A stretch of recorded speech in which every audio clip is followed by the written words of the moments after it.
Hello everyone, আজ আমি তোমাদের সাথে রাধাষ্টমী দিনের ব্লগটি শেয়ার করতে চলেছি। তো রাধাষ্টমীর দিন সকালবেলা সকাল সকাল মা উঠে পড়েছিল। উঠে আগে ঠাকুরের যেসব রান্নাগুলো করবে সেইগুলো আগে করে নিচ্ছিল। তো বেশি কিছু আয়োজন করছিল না মা, অল্প করেই ছোট একটু আয়োজন করে নিয়ে ঠাকুরের পুজো করবে, এটাই ঠিক হয়েছিল। আর যেহেতু আমাদেরও রান্না আছে, তাই সকাল সকাল এইগুলো আগে করে নিচ্ছিল ঠাকুরের রান্নাগুলো।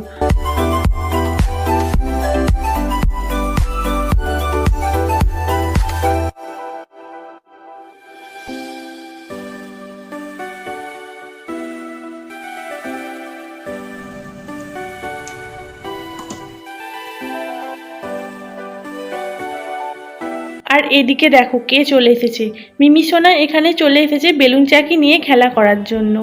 আর মায়ের সাথে আমিও একটু কাজে হাত লাগিয়ে দিলাম যাতে তাড়াতাড়ি হয়ে যায়।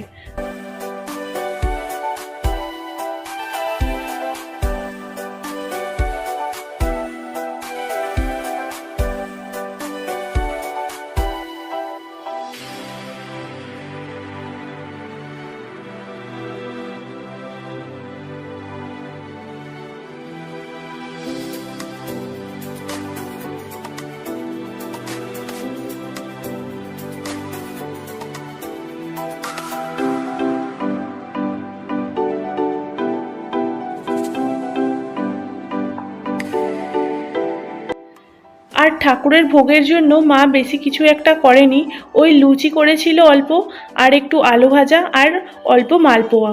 আর এই দেখো রান্নাঘরের সমস্ত কাজ হয়ে গেছে। এবার মা চলে এসেছিল ঠাকুর ঘরে। ঠাকুর পুজোর যে সমস্ত কাজগুলো ছিল সেইগুলো আয়োজনগুলো তাড়াতাড়ি করে নিচ্ছিল।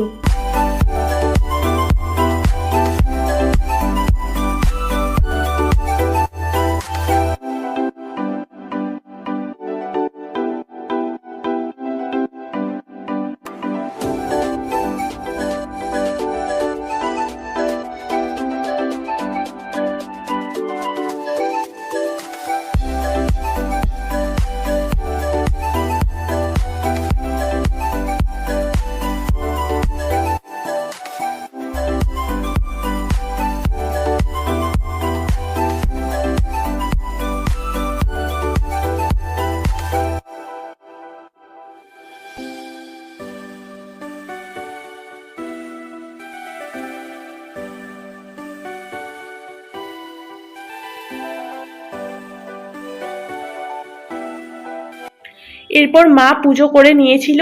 পুজো শেষ হতেই হঠাৎ করেই মাথায় এলো, তাহলে আজকে মিমিকে রাধা সাজানো যাক। এরকম তো একটা লেহেঙ্গা আছেই মিমির, এটা পরিয়ে রাধা সাজালে, আর আজ যেহেতু রাধাষ্টমী তাই রাধা সাজালে খুব ভালো লাগবে। তাই সেই মতোই সমস্ত কিছু করতে শুরু করে দিয়েছি।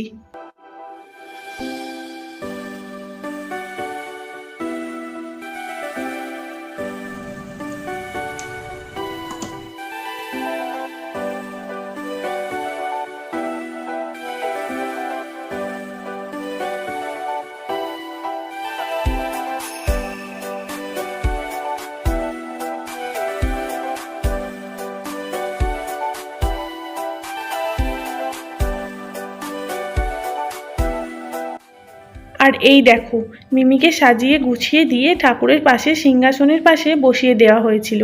কি ভালোই না লাগছে বলো দেখতে।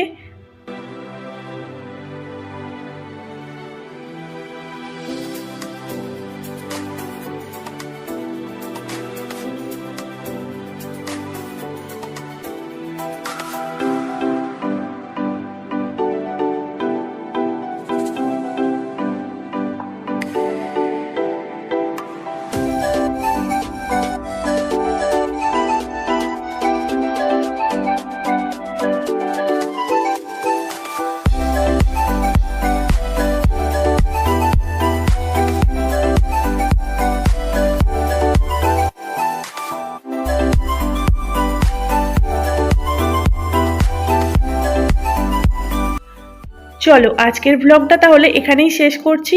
আর মিমিকে কেমন লাগছে অবশ্যই তোমরা কমেন্ট করে জানিও কিন্তু। আজকের মতো বাই বাই।